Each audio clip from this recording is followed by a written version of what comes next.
Hello, my name is Elkrief, and in this video, I'm going to help you to deal with your grief. So, grief is something that most of us deal with it in some form or another, at some point or another in our life. When we lose somebody, we may just lose someone that they don't want to see us again, or we may lose someone because they die. Either way, we tend to have this idea that when I lose someone, when a loved one dies, that we have to feel grief, and it has to be there. Some people even think forever, that it will always be there to some degree. In this video, I'm going to help you to understand grief much differently, and help you to lose your grief if you decide that you want to. So what you're going to hear in this video is likely to be drastically different from what you've heard in other videos about this topic or other sources about this topic. But if you're open to hearing what I'm saying, you might discover something radically different and shocking and really freeing. So basically, moving on to the how to deal with grief, there are sort of two phases to grief. Okay? The first phase is I want to feel grief. And the second phase is I want to stop grieving, right? So I want to feel sad. I'm going to use the word sad and grief interchangeably in this video. So the first phase is I want to feel sad. And the second phase is I want to stop feeling sad. The issue with grief is simply that there's two main issues. One issue is we often want to stay sad and want to stay grieving for a long period of time, because we have beliefs about what this grief means about us. It means I care, it means I'm good, it means I should feel sad. And then the second issue is when we want to stop grieving, when we want to stop feeling sad, we don't know how. So in this video, I'm going to address those two topics. Alright? So the first thing we're going to look at is the idea sadness means I care. Grief means I care. Or in other words, the amount, the intensity with which I grieve and the duration with which I grieve determines how much I love them, right? So if I grieve longer, it means I love them more. And if I'm sadder, it means I love them more. And that is a hugely common understanding or belief about grief, right? If I'm not sad, it means I don't love them. If I'm grieving, it means I cared. It means I love them. But that's not actually true. And as long as you believe that sadness means I care, and grief means I care, or that I love them, then you're also going to believe the opposite to be true.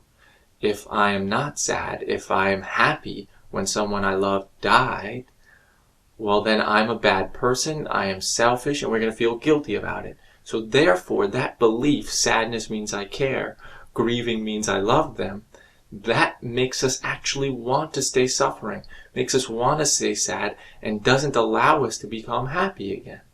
Of course, right? So we need to really evaluate the validity of the statement, sadness means I care, grieving means I love them, those types of things. The way that we're going to examine it in this video right now is just by looking at a few examples. Okay? If someone you loved or you love gets sick, okay, imagine your child gets sick and they're home from school because they're really sick. Maybe they have a flu, maybe they have whatever. You can feel sad for them, right? Because you think you love them, so you feel sad that they're sick. But they might actually be happy that they're missing school. They'd rather have the flu and miss school.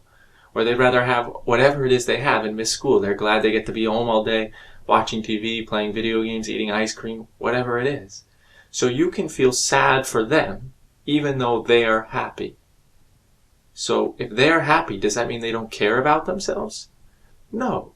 Sadness isn't created by how much we love someone and care for someone. Sadness is created by the idea what is happening to them is bad. If you believe what's happening to them is bad, you will feel sad. It doesn't matter if they're enjoying themselves, if they love it, or anything.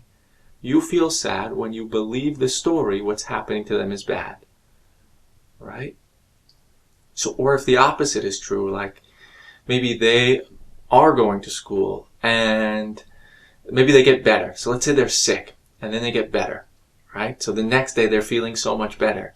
And so you could be happy, yay, they're feeling better, when really they're sad to be feeling better because they don't want to go back to school. But your happiness, it doesn't correspond to how they feel. It doesn't mean you don't care about them that you're happy. It means that you're telling a story in your head that has isn't created by how much you love them or care for them. Does that make sense? Or if someone gets injured in a car accident, let's say a loved one gets injured in a car accident, you can feel sad for them thinking what happened to them was bad, and they could be really happy, really relieved that it wasn't worse and that they had insurance. They could be so relieved because, normally in that kind of accident, you die or you get really critically injured when they just broke their leg. And they could be so relieved and so happy and so grateful that it wasn't worse. And you could be incredibly sad for them. Your sadness doesn't mean you care and you love them. It means you're telling a story. What happened to them is bad. If your story changed to, wow, they're so lucky it wasn't worse, then you would feel happy for them, right? You would be grateful. Does that mean you don't love them if you're grateful and you're happy even though they're injured? No, it means you're telling a different story in your imagination. You're starting to see what I'm saying? Sadness doesn't mean you love someone. It means you're telling a story. What happened to them was bad. Maybe we should use a different type of example. So imagine that somebody that you love, you're walking with them, and they trip and fall on their face. Okay? In that moment, you might laugh at them, even though they might be hurt, or you might be sad for them. Neither one indicates whether you love them or not. It's only your laughing or your crying, your laughing or your sadness, is determined by whether you tell a story in yourself that was funny or that was bad that happened. It's not determined by whether you love them or not.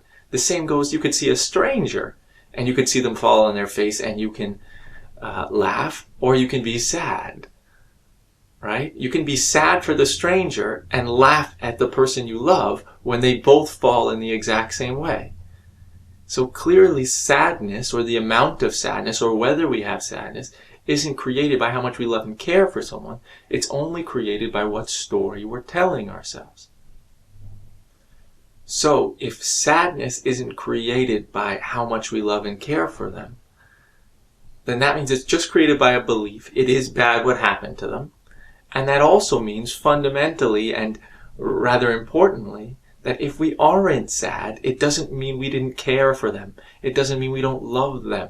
It doesn't mean we didn't love them. It just means we're not telling a story. What happened to them is bad. Right? In any moment that you're distracted from your thoughts, you're already happy. Right? In any moment that you eat your favorite food and that you're told a joke and maybe a dramatic or funny scene comes on in a TV show or movie, in those moments, you're happy. When you're distracted from the thought that says it was bad what happened to them, you're already happy. If grieving or sadness was created by how much we love someone, then we would feel sad in every single moment after they died. But that's not true. That's not the case. You don't feel sad in every moment. You're maybe trying to feel sad in every moment. And in any moment that you catch yourself being slightly happy, you feel guilty about it and immediately tell the story. It's bad that they died, and it's bad for me to be happy. Right? Do you notice? There's actually this inner desire of wanting to stay sad and wanting to grieve because we think it means I am good and it means I love them and it means what we had was true and it means I'm a good person and all of that. But it doesn't mean any of that.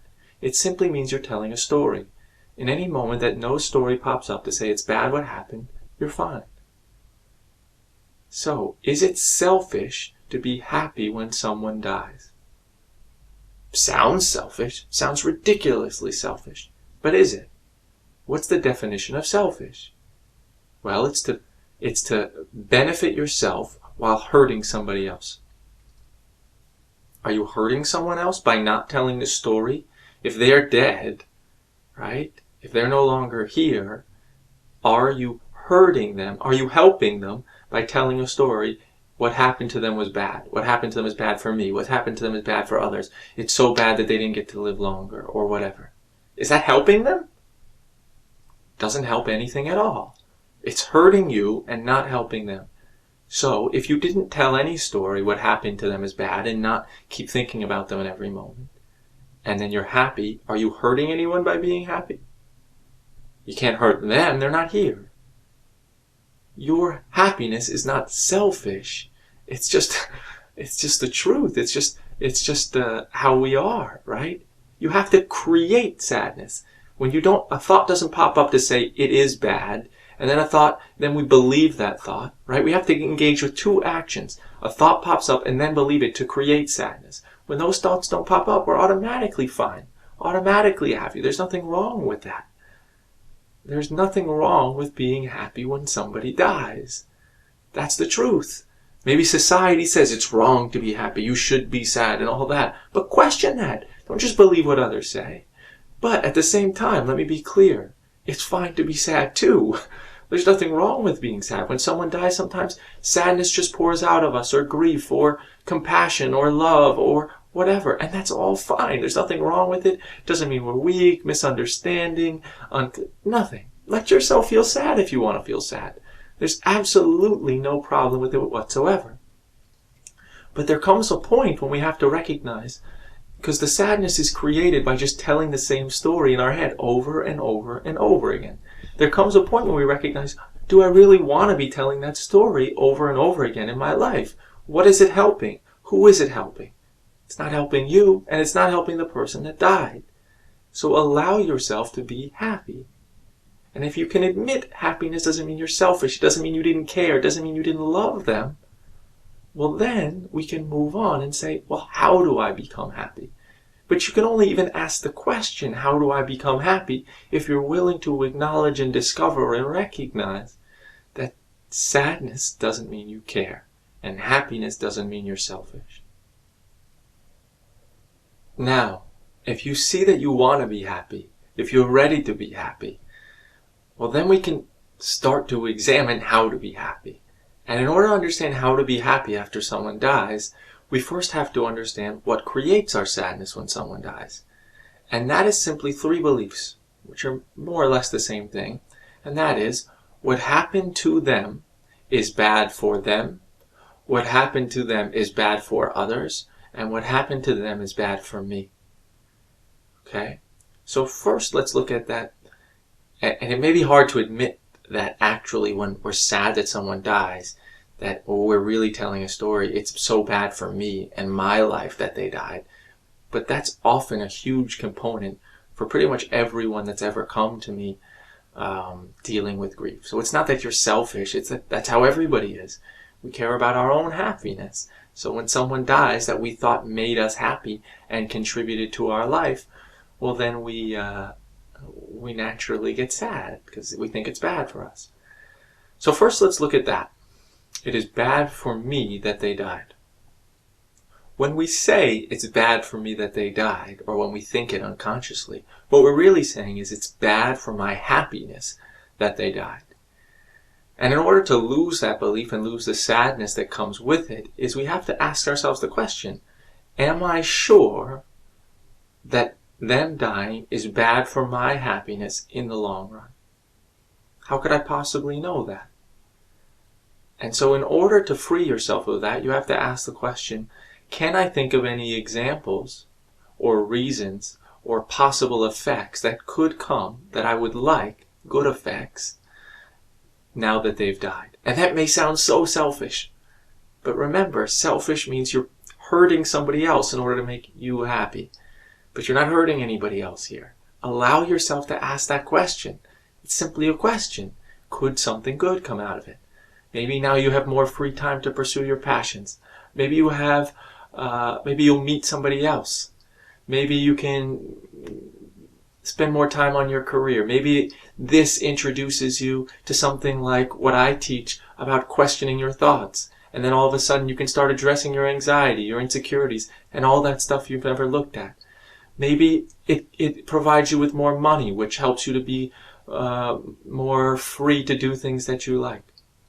I don't know. Maybe you meet new people. Maybe you try new things. Maybe you move because you were living with them and now you can move someplace else that it turns out you really like. I don't know. But you don't know either. Ask yourself, can I think of any effects that I actually would like from this in the long run? And you may think it's impossible that you meet somebody that is just as good as them or makes you just as happy. But the truth is, you weren't happy when they were here. You still had anxiety about the future when they were alive. You still had anxiety about money. You still had anxiety about health. You still had worries about others' opinions. Maybe worrying about their opinion. Maybe worrying about other people's opinions. You still had insecurities about your personality, your looks, your intellect, your job. You still had judgments, anger, sadness, and everything in between. Right? So somebody else isn't going to be exactly the same as them, but each one brings out something different in us. You don't know what the next person will bring out of you, or you don't know what being alone will help you to discover. You just don't know. And this is not about convincing yourself that it was good that they died for your life. No, this is simply about asking the question honestly, do I know for sure that it's bad? I don't know if anything good will come from it, and I don't know that it will be bad. It might end up being happier. I might end up being sadder. I don't know. But when you recognize I don't know, then you can't keep telling the story, this is bad. Sadness is created by the certainty, the belief, I know this is bad for my life. When you recognize I don't know, well then you're free. Then it's no problem. Okay? So I know that may be hard to admit, but a lot of the times it's hard to admit because we don't want to admit it. So really notice how there's this fear of selfishness, fear of even asking that question honestly, and see if you can get past it. Okay? The next belief we're going to look at is it's bad for others that this person died. So maybe this person had kids. Maybe this person had a wife. Maybe this person had other people that loved them. So when they die, we tell a story. It's so bad for everyone in their life that they died. And that seems obviously true because they're sad. But do you know what the effects will be in the long run? How could you possibly know? Let's say they have kids. So we tell a story, it's so bad they're only going to have one parent. How do you know? Is every family with two parents, is every kid that grows up with two parents happier than every kid that grows up with one parent? How do you know? We just don't know those things. Maybe that will teach them lessons about life that they never would have discovered. Maybe that will get them to start looking at their thoughts. Maybe that will get them to spend more quality time with their mother. Maybe that the mother or father who's left will meet somebody new that is a great example for the kids. We just don't know what all the effects are. So sadness is only created by believing, I know it's bad for their loved ones that they died. You don't know that. They'll get over it. Right? It's just thoughts that make them sad in the short term. And maybe in the long term if they keep telling the same story. But maybe not. Maybe they discover something new, try something new, meet someone new, go somewhere new. We don't know what all the effects are in life. We simply don't know. The same applies for if somebody lost a wife or a husband or anything. We don't know what all the effects are.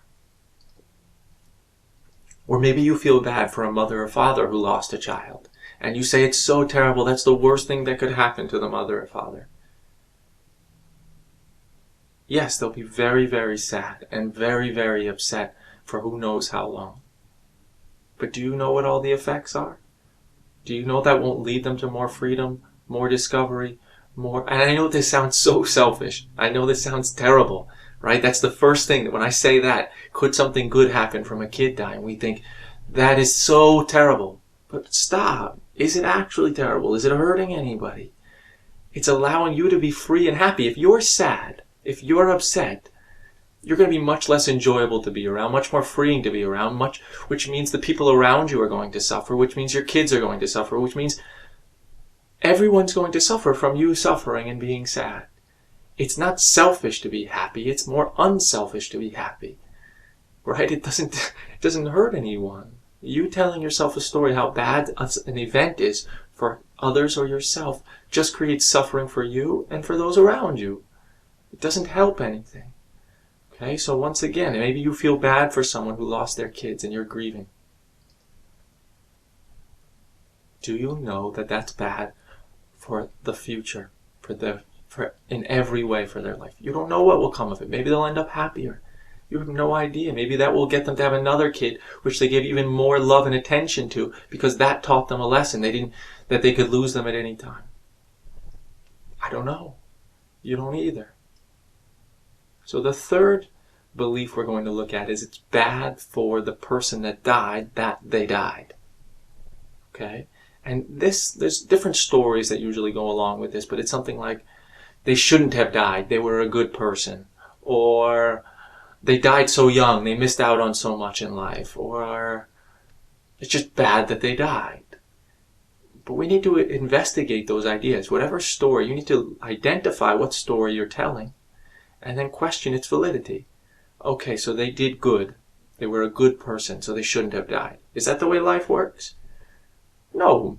Many times we do things that are seen to be good and act nicely and don't hurt anybody, and we die. That's the way life works. To say they shouldn't have died because they did good is a misunderstanding of life, and it's a false statement, right? That's like saying, if I drive well, I should never be hit by a car if I do my best. Or if I am nice to my kid, she should love me and be nice to me. Yeah, that would be nice, but that's not the way the world works, right? We don't know what's going to come to us. It doesn't work in a way of I give and then I get back exactly the same thing in the way that I think it is, right? I know what I'm doing is good and I know what comes to me is bad. Maybe that's what's best for them. You don't know. Right? We don't know what comes after death. Maybe nothing, maybe something, we don't know. But it's just an idea when we say it's bad for them. I have no idea. Or we say, they missed out on so much in life. I guess they got exactly what they needed. Right? We tell a story that they should have experienced more. They missed out on something. But they died when they died. They got exactly what they were meant to get. You can tell that same story about anyone when they died. Right? They should have gotten experienced this or should have experienced that or they missed out on that. Yeah. If you create this fantasy of what every single person is supposed to experience in their life and then say they died and they didn't get to experience that, then you'll think everybody dying it's bad that they died. We're not all going to experience everything. We all experience what we're meant to experience. Not an ounce more, not an ounce less. And what are we meant to experience? Whatever we experience. If we die, whatever experiences we had were what we were meant to have. That's not a belief, that's just fact, right? Whatever's meant to happen will happen. So whatever happened must have been meant to happen. Right? I mean, or just to put it slightly differently, if you're looking at a tree in the fall and you see a leaf fall off, right? Because it dies as the winter comes. Are you going to tell a story it should have fallen a minute later? Or a day later, or a week later? No, it fell when it fell. How do you know when it's supposed to fall? Right? To say it should have fallen later is obviously just imaginary and just believing I know what's best. The universe doesn't know when that leaf is supposed to fall. I know when that leaf is supposed to fall. Right? And that's the same thing we're actually doing when someone dies. We're saying the universe doesn't know when it's best for them to die. I know when it was best for them to die. And their time wasn't best now. We simply don't know that to be true. Sadness is only created by I know what's best for them, for me, for others. And this outcome is bad because it's not what's best. If you recognize, I simply don't know, then you're free. Then there's no sadness, no grief. So that's all I have to say about grief and how to deal with it. And if you understood what I said, if you were open to it, and I know it's really hard to open up to that. So if you didn't get it the first time watching this video, sit with it for a few days and then come back to it. Let it sink in, because it's quite drastic, it's quite radical what I spoke about. So I hope it provided you with some relief, and thank you for watching. Bye. Hello again.